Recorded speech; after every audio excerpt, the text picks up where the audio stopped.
Live. Do it Welcome live. to On the Chain. This is Jeff here with co-host Ripple. Chip, what is going on? Chip, good to see you. We got a lot of stuff to cover. The big question that we have for today is XRP really a decentralized crypto? Well, we're going to find out today as we go through our discourse, or is XRP really centralized? That's what everybody has wanted to know. That's what everyone's debated. Is it really a banker's coin? We're not going to talk about that part today. But Chip, if you're ready to kick this thing off.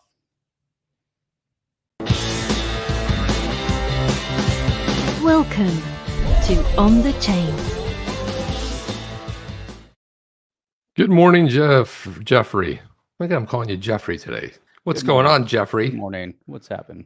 What's going on? Well, there's a lot that's going on. So speaking of chippies, we had somebody in the chat there eating chipped gravy, which I just always knew as just biscuits and gravy or whatever. I didn't know that whole thing, and we actually looked it up pre-show to see if we're on point there. Yeah, it's pretty crazy. So Mark Hayes, what's going on, Mark Hayes from Manchester? So Manchester, the way I know Manchester anyway, Jeff, is probably some of the best bands of all time hail from Manchester. Of course, you have Stone Roses, you have my all-time favorite New Order, and Oasis is from there as well, I believe. Oasis is not bad.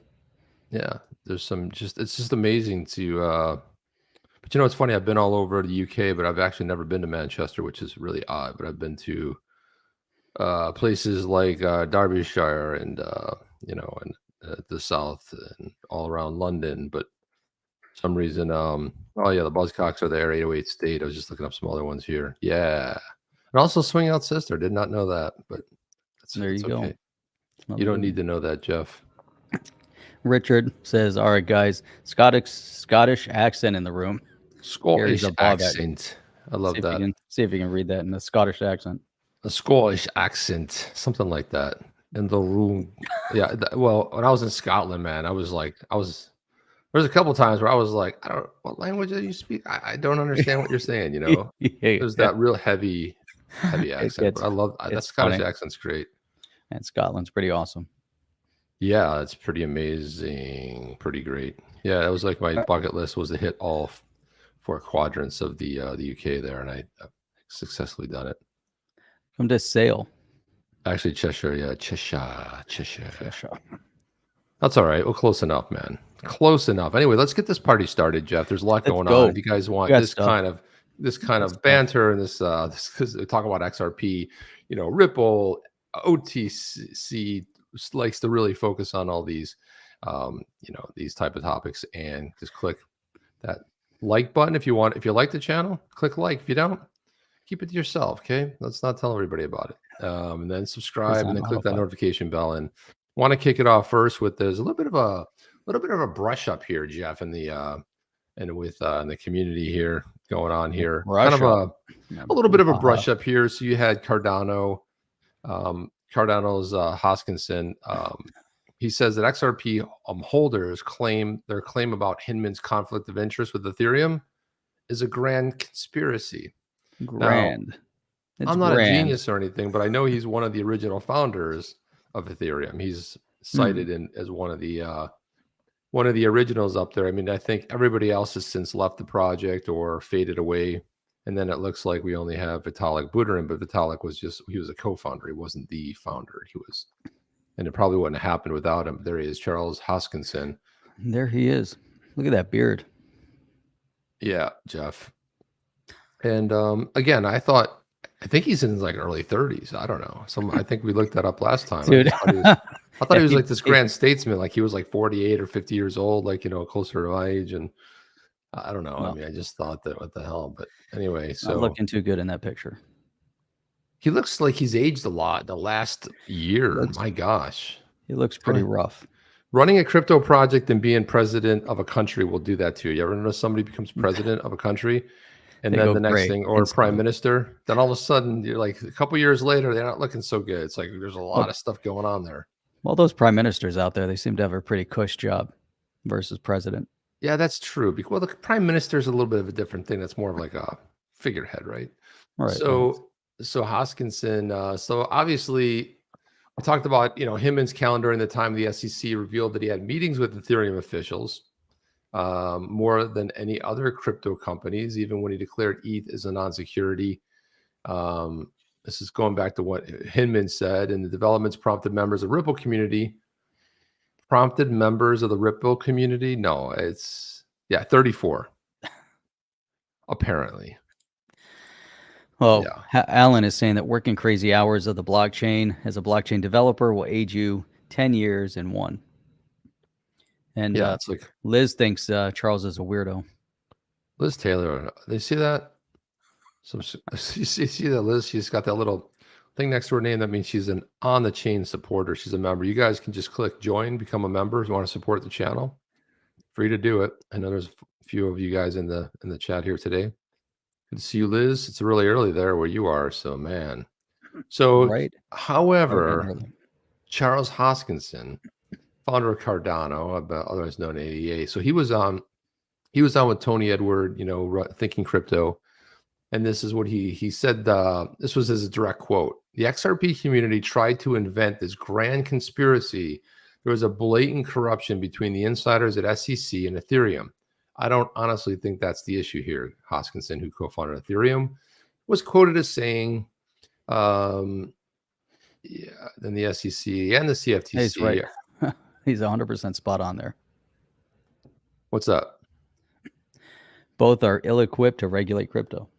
That right there is a true statement. According to Hoskinson, the major issue the SEC and the CFTC have are not properly equipped with the relevant laws to regulate the crypto industry. Yeah, because what are they doing? What are they interpreting, really? There are no laws around crypto.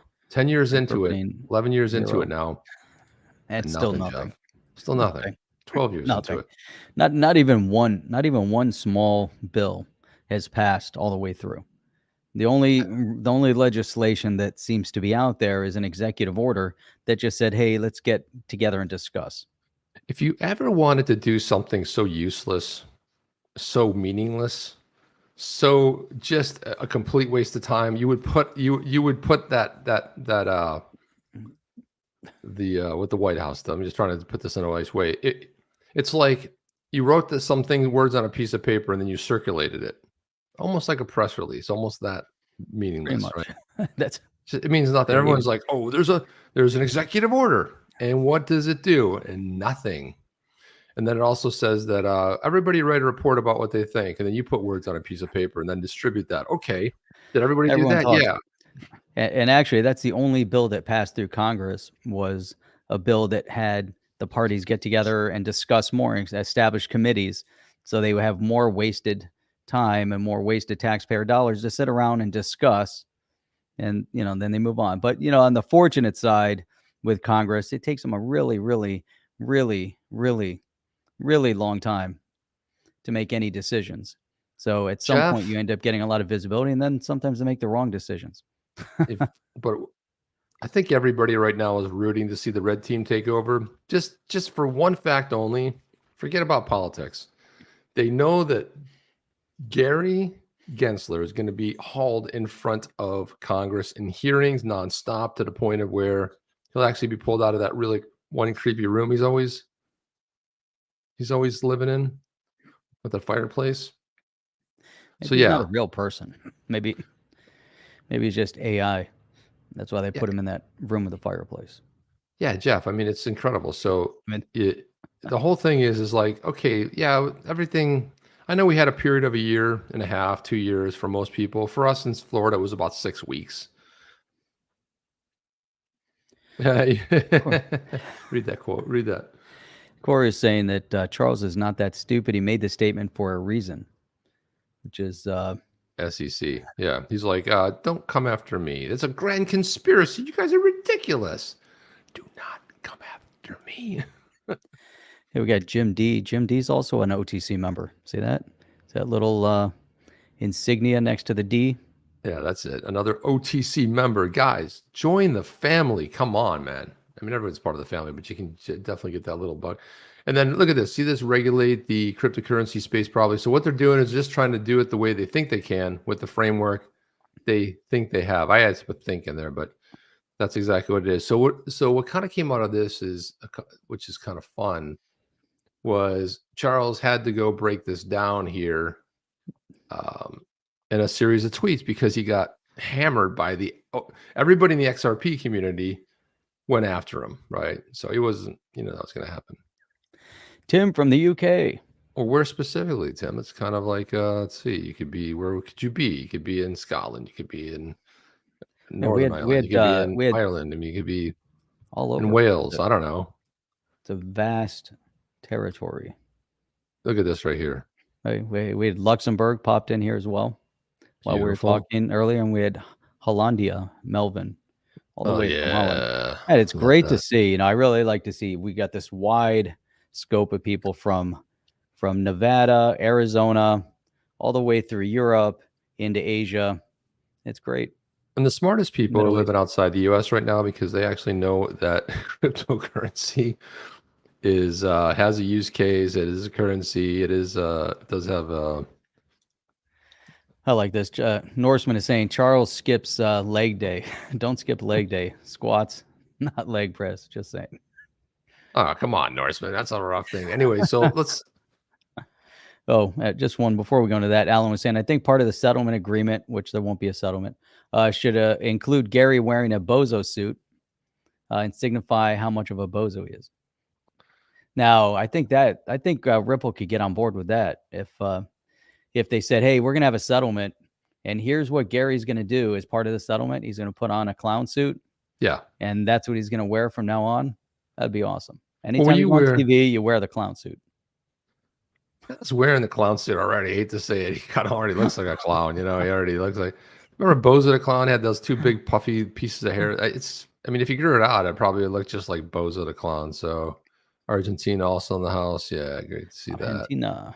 So let's jump into this right here. So Charles Hoskinson put this series of tweet thread out. He said, recently the most surprising thing to me has been how hard I'm being hit by some on the XRP side for my recent comments on the SEC issues, Jeff.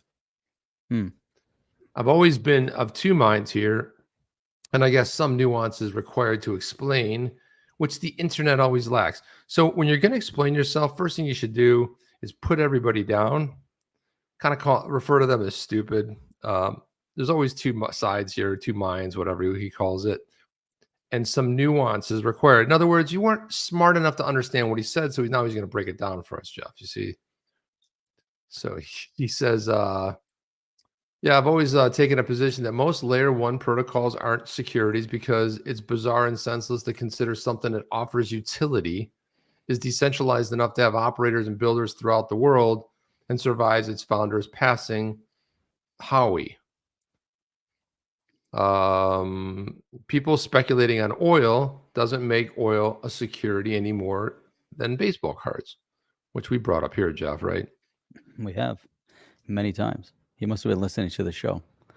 You can always securitize oil or baseball cards, but then you have obvious issuers of information asymmetries. There you go. Cryptocurrencies always put big words in there too, so I mean, people trip up and they're reading it. They got to do it. Cryptocurrencies aren't immune to regulation. Of course not. But his might be after him defending the SEC. But markets need to be stable, well-functioning, trusted actors monitored, and cartels examined. Commodity regulation is principles-based, market-oriented, and global by nature. Commodities survive those who aggregate them. Man, are there 16 of these? We're going to be here forever. Damn, might be. Ripple created something that an ecosystem will survive Brad, Chris, David, or anyone else. That's a good point. That's a really solid point right there, I think, when we look at the full ecosystem. So we're talking about not Ripple, but we're talking about XRP and the XRPL. And he is right. That ecosystem that was created is going to continue moving forward. And we saw reference to that the last show that we did when we were talking about, was it TapJet and the other one? iRemit. Right, iRemit. And so, both of those relying on utilizing the XRPL and using XRP. The TapJet, mostly, they have a lot of the revenue coming from using XRP as a currency. So imagine Ripple decides, hey, they're going a different direction. Now all of a sudden we have this ecosystem that is being being built out that will go on and will live on. That's like saying that Bitcoin wouldn't live without Satoshi, and look at where Bitcoin has gotten. Now Ethereum, on the other hand, I don't know if it's going to continue if it doesn't get their with their Ethereum foundation. That one could potentially go away if you have a better solution, but first in class. According to Senator Lumbers, it's decentralized. Yeah, it is decentralized. No, she says centralized. Centralized, right? Oh, just shout out to James from Scotland. All right, man. Up? We almost have everyone in the UK. Anybody, Jim D. Hoskinson sounds like a schizophrenic Janus, admitting to having two minds. Well, I think he's talking about two minds, two different. Well, he might be. I mean, Alchemist says that Charles loves Joseph Lubin and must protect him. It's his buddy. Yeah, he says the very fact that there's an independent XRP army criticizing me is proof of this reality. The ledger will run likely for decades, trading value.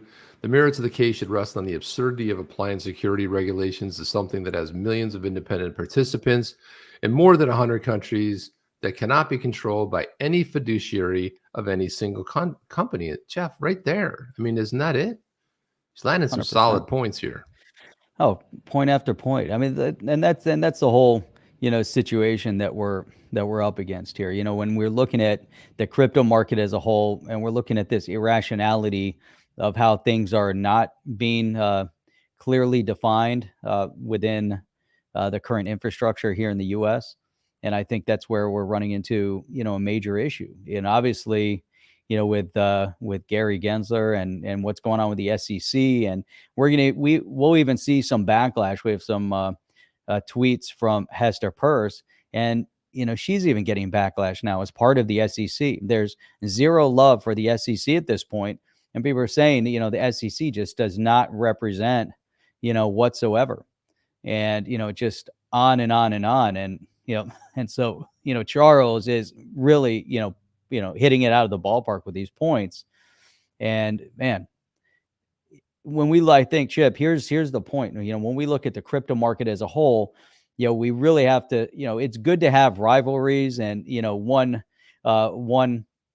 entity pushing another entity to get better, to get stronger, to make sure that we're continuously developing in the crypto space and the digital asset, blockchain, et cetera. But the polarization that we've seen that's been created within the space is extremely negative. I think that the SEC and many representatives within the government are kind of promoting, or they want to push this separation. They want to push the polarization. And that's where you start seeing, even from a lobbyist perspective, they want to polarize and distance the crypto space, because if together the crypto space at large is powerful, extremely strong. If we're focused on development of the decentralized framework, it's extremely powerful.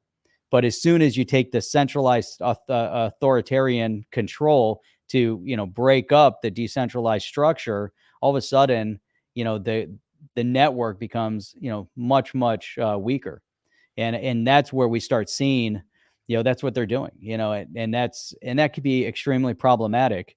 And then they're going to pick and choose. They want to pick winners from losers.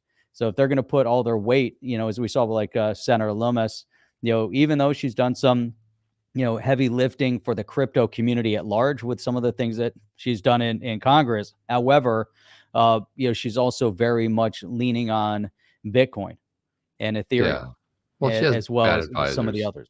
Well, people are advising her like maxis, and again, the problem that we always come back to, Jeff, is that the government should never pick winners and losers. Let the free market choose it. If XRP itself, and there were no use cases, and it just dies, like a lot of crypto projects have bold ideas and going to change the world, and there's no adoption of it. There's not going to be adoption for 6,000 plus digital assets. There's just not going to be. So I look at it like, let the free market and the government's picking winners and losers, and they start saying, well, this and that. And, Gary gets out there and talks about Bitcoin is not a, it's not a security. But what about the other ones, Gary? Oh, I'm not going to talk about that. So Jim D is saying the crypto community wants clear legislative clarity, but can we really expect this old-minded, incompetent Congress to do the job? And I think that is a solid point. And that's also what we see Charles is really focused on here, Chip, is that, there are some very outdated, I don't want to say concepts, but individuals. All right, but they're holding back. They're holding a lot of it back because if you look at the average age of Congress back in the 90s, when the internet was making its way, now the difference there was it was all about taxation. They said, no, leave it alone. Don't mess with it. Let it grow. Let it get some steam out there. And then the regulations came in. So those old, stodgy Congress members back then knew enough to kind of let off, don't disrupt the internet, let it grow. And then right around 2000s on up, then you started seeing regulations start creeping in, and then taxation. And used to be able to buy something from another state and it wasn't taxed. Now it's taxed based on your stakes, all that commerce, especially Amazon. So let's get through this. He says, seems unnecessary to construct elaborate personal tax on former and current government employees and also attack Bitcoin for its energy use or its Chinese influence. Individual corruption has nothing to do with Howie. Why not? It's also counterproductive for any claim. It's like saying, well, you got away with speeding because you are the cop's brother. Shouldn't one be arguing that the speed limit is wrong and neither party should be given a ticket? I mean, Jeff, he's making an analogy there, but it doesn't really fit this. You're not getting a speed ticket because you're a cop's brother, but you're not getting a speed ticket because you were a former government official and you had $15 million that was supposedly your retirement, but then you want to go back for work for that firm. Analyzing the allegations of corruption. By the way, we're going to have John Deaton here tomorrow night. We're going to break all this down. Oh yeah, there's a good point to break on that one. John Deaton, everybody out there listening, John Deaton tomorrow night here on the chain with John Deaton. And you guys know who John Deaton is. He's the attorney taking on and supporting on behalf of the XRP community. So that's big news. You guys know John Deaton will be here on the chain, which is great. And Chip, it's the last chance because he's going to go into hibernation because he's writing this brief. So anything we want to give him and tell him and inform him that needs to absolutely be in the brief, be here tomorrow night for that. Be here. Yeah, be here tomorrow night. Views on Bruise is saying, I keep saying Gary is the symptom, Congress is the cause. Move faster, Congress. So it's a good thing they're actually moving slow now, just based on who we have, with the representation. And check that out. Norseman. What is up, Norseman? Thank you for the support. Chip, Jeff, thanks for your time and research. Shout out to the Blue Crew. Hans, Ani, Sean T, Hydra Allen, Berserker, Crypto Ronin, E4, and Xeno EC. See, I love that, Jeff. I mean, that's what I love about this community is that, doing that shout out to the other, people is pretty cool, man, on the Blue Crew. So that's very cool, man. Very cool to see that. I like it. Thank you for that support. Really appreciate it, Norseman. A lot of great commentary here. A lot of great commentary. There's always great commentary. So it says, it's easy to get outraged by injustices perceived or real, but outrage doesn't solve any problem. It just makes more problems and reduces the solution as potential collaborators. Now they can't work together. During this year, I've spent a considerable amount of time trying to attack the root cause of our industry's issue. The legislative branch has been negligent in its duty to pass new laws to resolve the consequences of new technologies. Regulators have to follow the law. There's certainly flexibility with enforcement, which can also be political, but circumstances force action. As an industry, we cannot pretend that Luna, BitConnect, OneCoin, and tens of billions of dollars of hacks haven't happened. We cannot ignore the trillions of dollars of value appear and disappear yearly now, like they do in the stock market, Jeff, because the stock market is so healthy right now and nothing's happened there. Everything's perfect. No one's 401ks have been destroyed. Stock market's awesome. I made a mistake and opened my portfolio yesterday. Jeff, it's just I haven't looked at it all, and I look and I'm like horrendous. But I pulled up an article. I don't know. We won't go into it today, but I did put it in the Keep, and it's interesting. Now is a buy point. When the market is crashing and burning, this is where the gutsy buy because they know long term. If you're a long term holder, it benefits you, right? You get in when the market's really, really low, and you go long term. Similar to the crypto space, though. I don't think the crypto space is any different. We're going through a bear market. Regardless, it's still super young, but now's an interesting time to get in. Imagine where we're going to be 10 years from now. Yeah. We'll be sitting here doing the show 10 years from now in rocking chairs, and cynicism and bullying solve nothing. I'm sorry, man. You know what? The whole thing of it is see, the thing is, if you're an advocate of free speech, look, do I always like, Hester Peirce was like ruthlessly attacked, and like she knew about it, and she should have been a whistleblower and this and that. Well, I mean, maybe she did, but how do you know?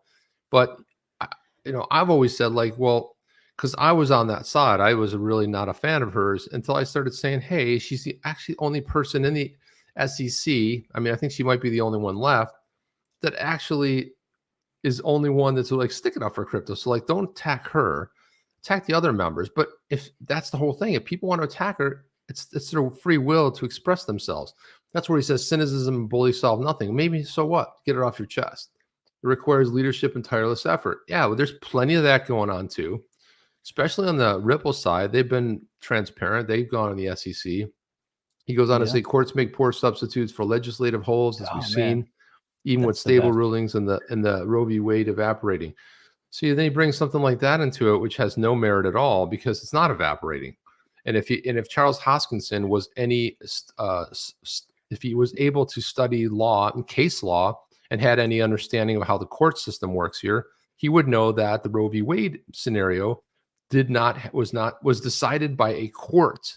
But I think he made it. But I think that's the point that he's making here too. He's saying courts make poor substitutes for legislative holds. True. As we've seen, even with stable rulings like Roe versus Wade evaporating. Oh, right on there. Yeah. So he's saying they had that ruling. It was, the courts decided on it, right? There was, thank you, Jeff. An outcome, but the courts, you can't have the courts make legislation. Correct. They're not a substitute for legislation. And good thing you're here, man, because I whichever way he stands on. Now he might, maybe he was on the side of Roe versus Wade. It's hard to tell, but that's, you get rid of it because the court doesn't have jurisdiction to write law.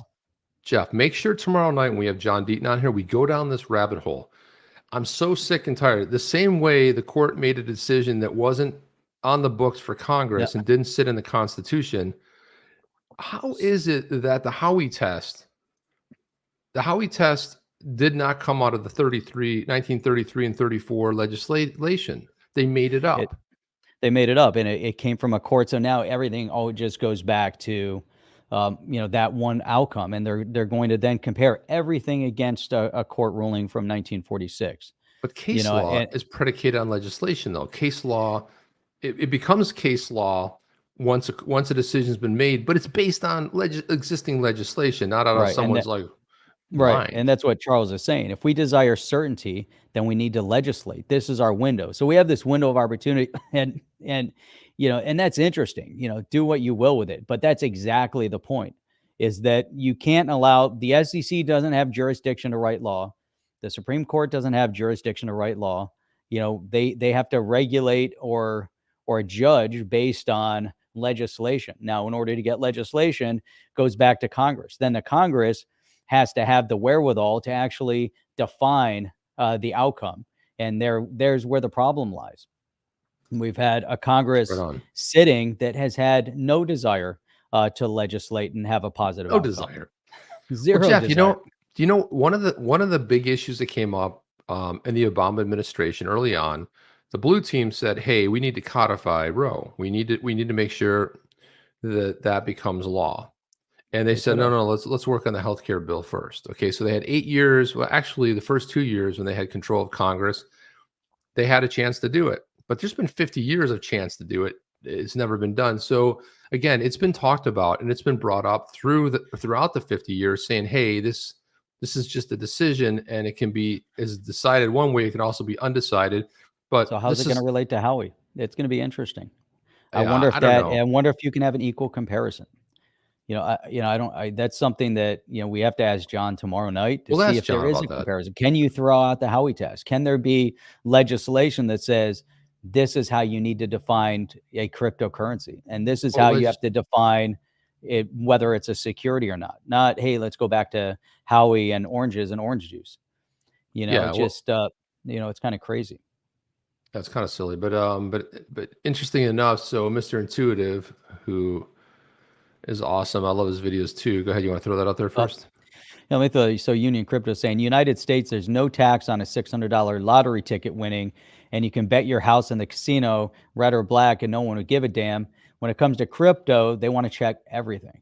And that's a solid point. I've said that a long time, in terms of the casino, they don't check anybody's wherewithal when you go into the casino. You can take your entire life savings, dump it into the casino. And I've seen that happen to people, and it's really sad, if you go to that extreme. Now you start going to invest in a startup, all of a sudden they're like, whoa, wait a minute. You can't take your money and put it in. We have to protect you. You can't put your money in a startup. Oh, but if you want to buy our lottery tickets, go ahead and spend $100 a week on lottery tickets when you can't afford it, when that money should be going to food. Oh, but wait. Oh, you want to invest in crypto and look for long-term stability and ride on the new technology? Oh, wait a minute. No, we can't have you do that. Buy our lottery tickets and go to the casino, because that's where we want you to put your money. It's a really sad state of affairs. That's a really, really solid point. But throughout history, what's gotten better about human history, people can say, well, it's gotten really negative. Yeah, but what's interesting is that if you look at from the beginning of time, where there were a bunch of people congregated together up into the 1200s, 1500s, 1800s, and then the birth of the U.S., which changed a lot when it came to how to govern. You had the Magna Carta, which certainly had as far as how people should conduct themselves. But the real truth kind of came a little bit later. But look now, what everyone is waking up to realize is that when you take your thumb and push people down, turns out they don't like it. And it turns out there has to be that precipice. Once that precipice happens, people are like, that's it, I'm done. And then they start they stand up and they're like, no, we're not going to put up with this. And this is happening worldwide. It's phenomenon, and it's amazing to see. I think that's the best of humankind that we have right now, despite everything that's going on. You've got this back and forth, the good people who want to live their lives and raise their family against the few who love the isms, the socialism, communism, fascism, and want to control everybody, and blame everything else. Like, nobody even listens to the newscast anymore. I don't care what it is. It's all propaganda and BS. And I've got a few more comments here that need to go up. We've got Alchemist. Superman wears John Deaton underwear. There you go. There you go. I love that comment, Jeff. Well, can you file that away for tomorrow night? We definitely got to file that one. Mark Hayes is saying all politics is corrupt, and thank you for the support, Mark. All politics is corrupt, but the U.S. takes it to a whole new level. Yes, sir. We've seen that. We've seen some interesting things happening within Congress, and one of the big ones is really, we look at Kim Kardashian, right? She paid $1.2 million in fines to the SEC for promoting a crypto, while at the same time Pelosi's doing all sorts of insider trading and making a shit ton of money, but yet they singled out the one that you can put on the front page and scare everybody. It's kind of crazy. It really is. Got Electric John. Outrage is one thing. Holding criminals accountable for betraying the honor of a public official and breaking the law is another. Shame on these people. Every ETH founder should be embarrassed. I don't know if embarrassment quite covers it, but yeah. It's a starting point. And it was saying Aussie government is apparently looking at more regulation. Here's hoping they don't go down the same road as Gary. That's always scary. Scary Gary. Gary. Yeah, Gary. Also,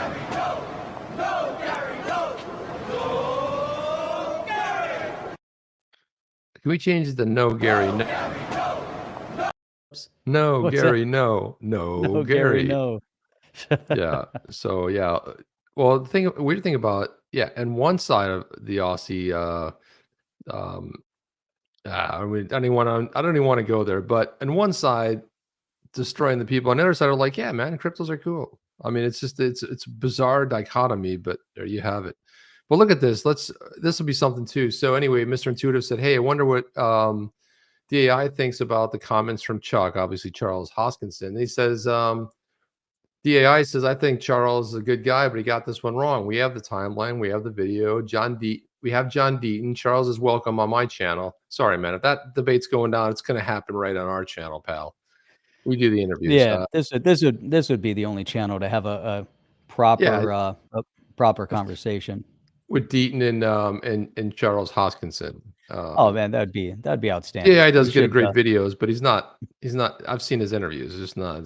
That's we should try to bring somebody in. That'd be great. Bring John in. Bring somebody else in, and have a nice. Have Charles. That'd be a good one. Maybe Charles would be good. Or So Hoskinson said, "Conspiracy or not, my point is it doesn't matter. I explained how we got here and how we need to get out. The entire XRP affair shouldn't have happened. It's bad for the industry, and regulation through enforcement doesn't do any good for anyone."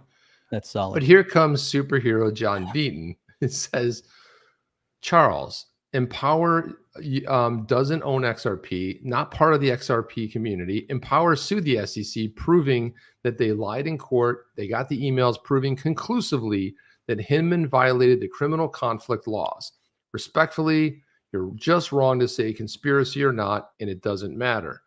When I filed the suit versus the SEC, this is John Deaton, I owned more in ETH than XRP.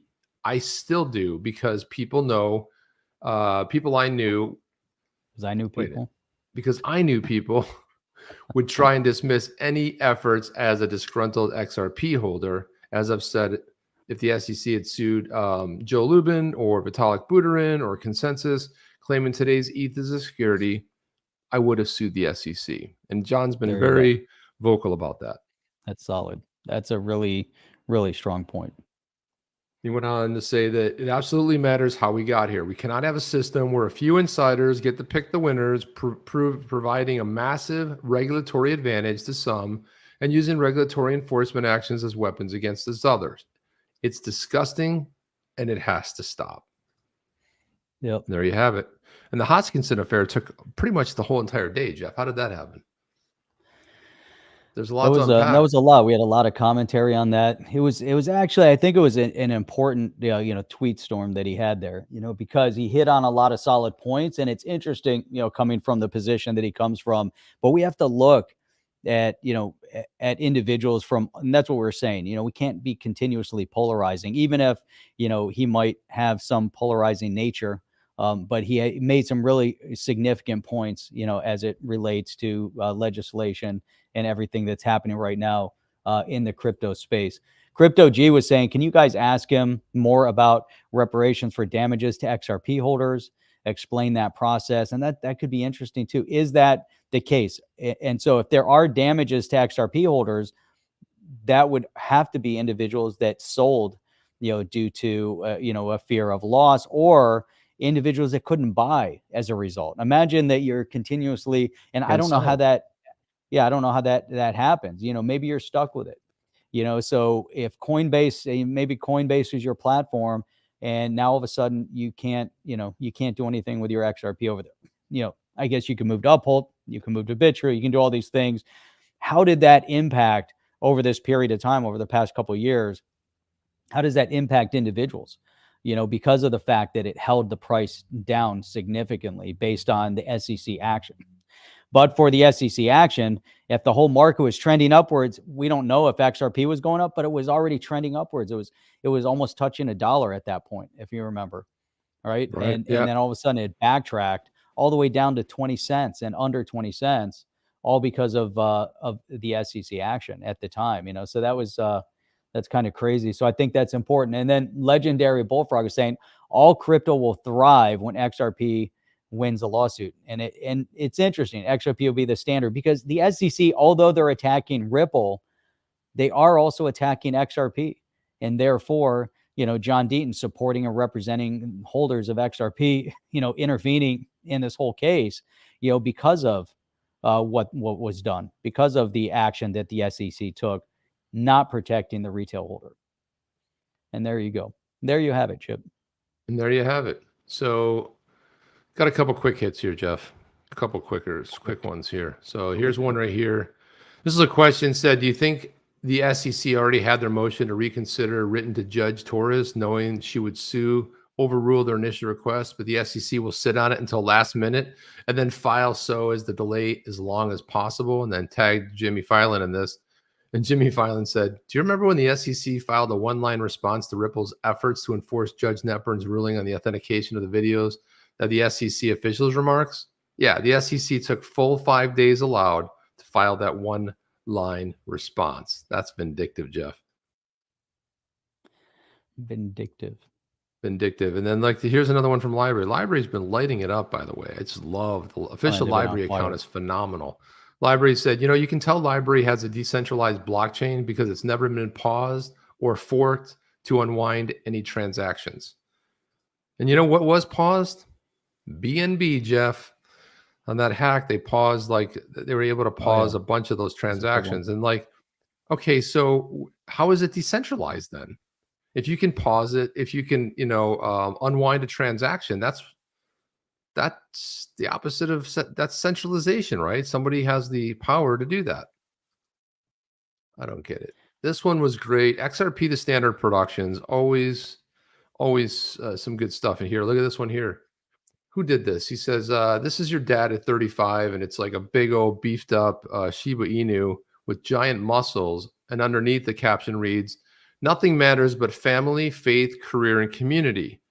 And it says, you at 35 years old, is a little crying Shiba Inu, a little puny Shiba Inu that says, I hope I get a follow from XRP Productions and Baba Cugs. So there you go. Mission accomplished. Check. I can also say check too, because I'm followed by both of them as well. What do you say about that, Jeff? Are you followed by both of them? Baba Cugs and XRP. Go ahead, pull your official one up there. Let's see if they're following you. I don't think so. I don't think so. So, are they following the OTC account though? That's what I want to know, Jeff. That's what I really want to know. What I really, really want to know. What do you got on your side over there? You got something you can pull up there? I'm trying to open something, but it won't open. What are you trying to get at? The UNL update, October 2022, on the foundation.xrpl.org just comes up dark. It's darked out, and I can't see it. All right, maybe I can help out there. Let me see. I'm going to download this video that I thought we'd want to play, but you know what a hassle it is. We've updated our UNL. The changes are the addition of the X-Specter validator and removal of one Ripple validator. So really, Ripple has been decreasing the number of validators they have in the space. And I was trying to pull that article up, and it just won't open, Chip. Let me pull it up here. Hang on a second. I'll just download. And it's important. Well, here's another one, I guess. Super important. This was I guess this is the XRP Ledger Foundation. But then when I go to open up their website, it's just dark. I think there's something going on with your computer there, buddy. Maybe. All right. I have them both pulled up here. Let's do this one here. Let's see what we've got. So here it is. See. There it is. Yeah. Ripple operating validators in the XRPL Foundation unique node list reduced to 2. So it's actually just under 6%. And again, hello, Gary Gensler. Decentralization, they have no effect. Fully decentralized. And you know what's funny is here it is right here. So we've updated the UNL. The changes are the addition of the X-Specter validator, which is an awesome project, by the way, NFT project. The removal of one Ripple validator. There was also a public key change of one Ripple validator. So they took one Ripple, took one down. So it still remains 2 validators out of the 35. And we're looking at, what does that mean? It's like 5 point some percent. Yep. They have it here. I think they have what the exact is, and you guys can do the math on that. Important. Operated validators. Yeah. It is very, very important. More decentralized. It shows. That's wrong. That statement is wrong. Ripple's not becoming more stabilized. Ripple is it's a centralization. It's a centralized organization. Is XRP becoming more decentralized? Correct. And here they get it wrong all the time. Who wrote that article? I don't know, man. What is that on? What platform is that on? It's on the Crypto Basic, which is very basic, by the way. And that's very basic. They need to get your act together. Ripple and XRP, 2 separate entities, 2 separate things. Man, oh man. I'm looking People for keep the... confusing that. It's super confusing. Northeast Whitewater, great show, guys. You always give me hope and relieve stress. Great day, everybody. Have a great day. Enjoy doing some whitewater rafting if that's what you're doing, that or sounds kayaking. that'd That'd be awesome. So let me pull up this video, Jeff. Crypto G said, I met David Schwartz in Vegas. I suggested he should check out OTC. He wasn't familiar. Maybe you guys are on his radar now. Crypto G was down here. We just couldn't meet up. I was gonna, the one time Schwartz. I was available, we just couldn't do it. He was in a, I don't know, he was, sounded like what he was doing was a lot of fun, Jeff. I'm not going to give it away, but it sounds like if he wants to talk about it, but it sounds like he was doing something that I would have enjoyed doing as well. But so let's just, let's look at this. And then John Deaton had a comment on it. Let's see. All right. This is Crypto Lark or whatever. I don't know what he goes. Oh, that one. Yep. Let's see. Let's put that video on. XRP make you rich? Kind of. Maybe. Not really. Let me explain. How many followers does this guy have on? Dude, I don't know. But this video, he had like 100,000 views on this. Crypto Lark. Is it his name? Crypto Lark? Is that his name? I don't know. Lark Davis. No, yeah, Lark Davis is his name. Yeah, so I'm pulling up his YouTube right now as we speak. Alchemist said Lark is a maxi. Yeah, he's a maxi, of course. Yeah, he's got 500,000 subs, and yet he's a maxi. He's landed some good points here and there, but let's look at this. So even here, they're not. He's not 100% wrong with some of his points on here, but well, he's wrong with one of them. It's just kind of dumb as hell, but it just goes to show you that somebody can't even spend like 3 seconds Googling. Can 10,000 XRP make you rich? Kind of. Maybe. Not really. Let me explain. You see, XRP did make a lot of people rich in 2017. It went from half a cent to $3.40. Insane gains. But XRP last... Okay, it was 384, but okay, that's technicality. Yep. I'll slide on that one. We'll let him slide on that one. Bull run didn't really do much. Every other asset exploded to new all-time highs, put in massive gains. But yeah, except for one thing there, Mr. Lark. I was about to mention it. But when you say something's ridiculous, don't you say, oh, that was just a lark? Did he say that? He's a lark. He says a lark, you know, kind of like fitting, right? So he says, but XRP did not. Yeah, well, XRP had a major lawsuit by the SEC filed against it, okay? I mean, Ripple did, which tanked the price of XRP. Look, and now I'm doing it. You see, Jeff, it's infectious. Yep. XRP price tanked because of the lawsuit on Ripple is what I meant to say. XRP did not. The reason being that the SEC is suing Ripple, the parent company. That uncertainty is... You already just said, parent Jeff? company is wrong. Yep. The parent company. The parent company. That would reference the fact that XRP was a company. Yeah. So again, so there you go. Mr. Lark Maxi doesn't know that XRP is a decentralized asset, and he calls Ripple the parent company. Is suing Ripple, the parent company. That uncertainty has killed XRP's price. If they win the case, then XRP will probably moon, and while 10K XRP may not make you rich, it will make decent returns. But if they lose the case, say good night. Please subscribe for more awesome investing videos. Yeah, well, I don't know if I would based on this one because this wasn't so awesome. Made a lot of mistakes throughout it. Made some points, you know, obviously XRP suffered as a result of the case, but the rest of it, you know, I think the mistakes that he made undermined the point that he's making on the suppression of the price because of the SEC case. Oh. It's almost pointless. Jim D said, I used to follow Lark. He's smart, but he's Bitcoin centric and he makes mistakes. Yeah, I mean, but that's it. You know, sometimes your judgment clouds things. You know, Jackie said Lark is a shiller. He's a shiller. Look at this right here. Shiller. So John Deaton commented on his video. He said, "Dude, did you really just say Ripple is the parent company of XRP?" Yes, he did. Dude. Did he respond? He didn't respond to that. Well, you might have. I mean, who knows? He did. A lot of people had some funny comments. King Solomon said, I wonder how much he was paid to make the tweet. Exactly. In lieu of everything else going on, I don't know. Papa Bear says, I was thinking the same. No joke. Yep. Moon Lambo said, oh, yes, he did. He said in this clip that Ripple's the parent company. How can you? It's crazy. How do you make a mistake like that? Why say something stupid like that? Yeah, I mean, it's so wrong. It's not accurate. It's pathetic. And then Matt from Moon Lambo says, how can any decentralized cryptocurrency have a parent company? Even if such a thing were possible, how could Ripple be the parent company of XRP when XRP was created before Ripple? Another and seller. This is XRP isn't really, a company, hence you can't have a parent company because it's not a company. these people are stupid. But We call it anyway, the look, founding everyone makes company. mistakes, Jeff. Some Yeah, people make bigger Norseman. mistakes. Norseman isn't wrong. Vincent Wilson used to say that 20,000 XRP is life changing. Look, I still believe it'll be life changing. There's no doubt about it. And look, I Vincent. mean, the funny thing about it is, Jeff, I took a lot of slack because I did a solo show last week, and I had a thumbnail under about, XRP, or maybe it was one we did together. It was like $7 to $10 or 7 to 12, 7 to 15. Yep. And people said, "Oh man, there you go. I used to like you guys, but then you're out there just like the rest of them, creating hype." Well, if you listen to the show, you realize that we're talking about what analysts are saying, and we also said, "Is it possible? Yeah, anything's possible." You see any crypto go from 50 cents all the way up to $100.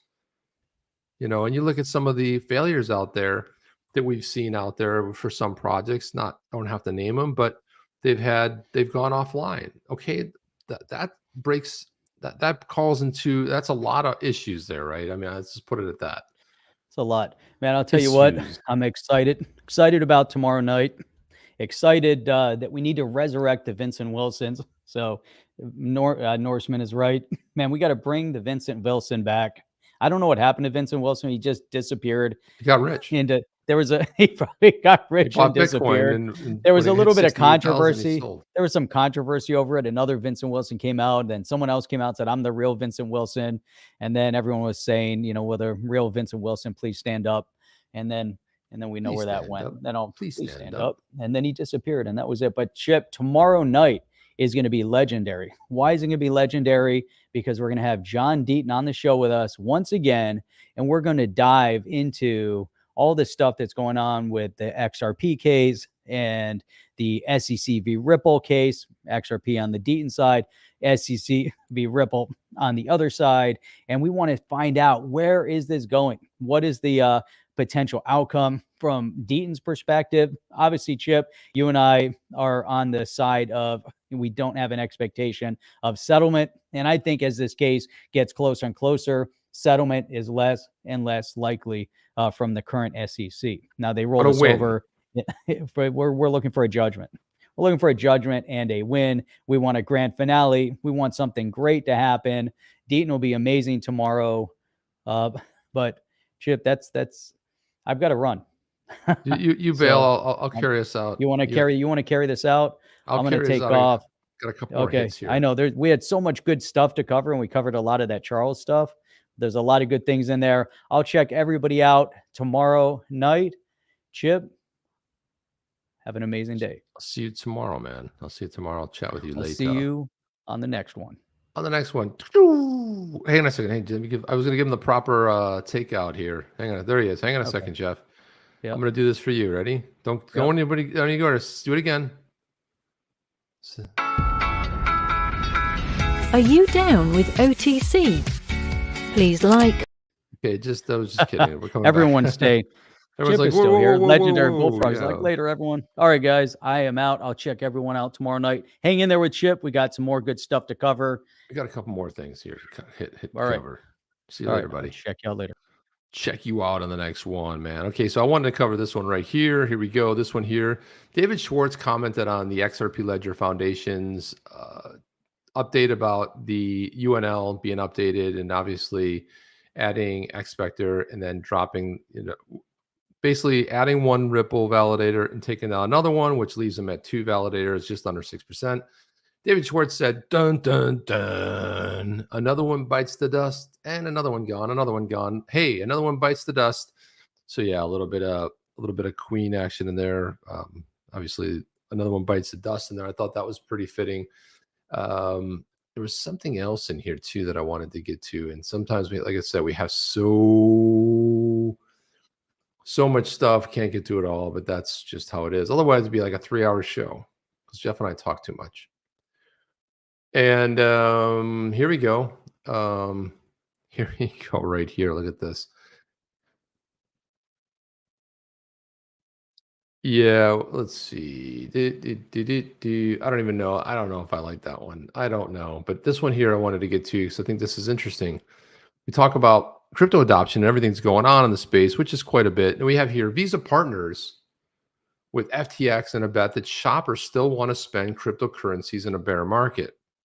And yeah, I mean, that's part of it, right? You get a Visa card that's tied to, so Visa's teaming up with the global crypto exchange FTX to offer debit cards in 40 countries with a focus on Latin America, Asia, and Europe. It's pretty interesting when you look at it from the perspective of, yeah, people may want to go ahead at some point. Maybe it's not now, but look, maybe a lot of people are moving their fiat currency and they'd rather spend it as digital assets. It says it's the payment giant's latest foray into the space with more than 70 crypto partnerships. Rival MasterCard has been on a similar deal spree. And if you think about it like this, guys, look at how amazing this is. So there's all this turmoil, but who is fighting to get into the crypto space? Visa with this partnership with FTX. And I don't know how popular Visa is outside the USA. It's pretty big here.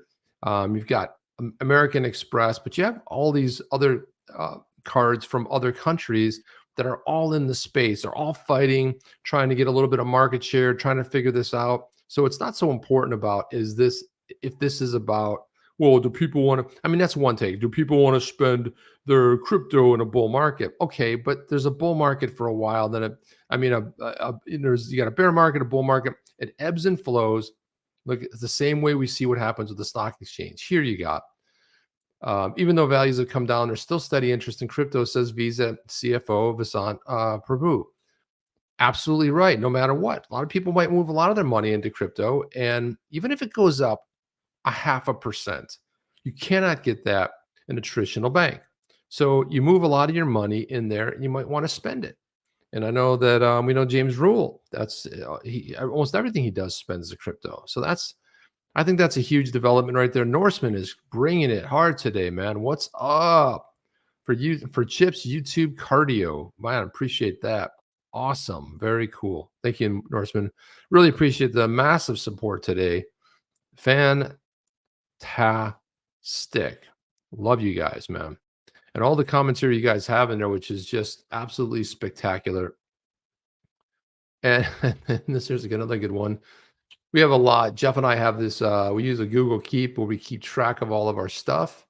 And we kind of like go through it and kind of pick out stuff, which is pretty incredible. Let me see. Here's another good one. Here's another good one. Sometimes I got to go through there and actually pull these guys up. The big dogs. The big dogs, Crypto G.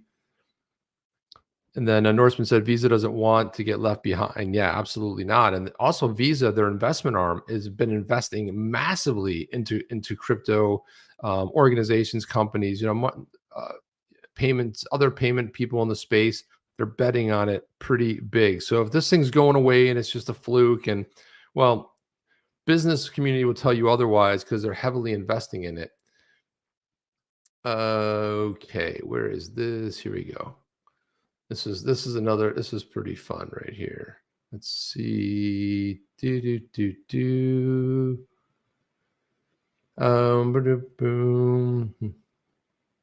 All right. I'm just trying to find it because sometimes these tweet threads get a little bit crazy. Yeah, here we go. So this one here, another one from the XRP, the standard productions here. And so he was commenting on David Schwartz's tweet. Hang on a second. Here we go. We got to kind of unpack this one a little bit, and then we will go ahead and get out of here. But here it is right here.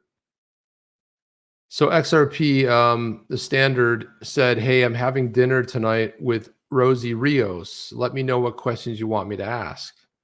And then David Schwartz said in response to that tweet, said, well, ask her how she feels about delusional people who imagine they're having dinner with her.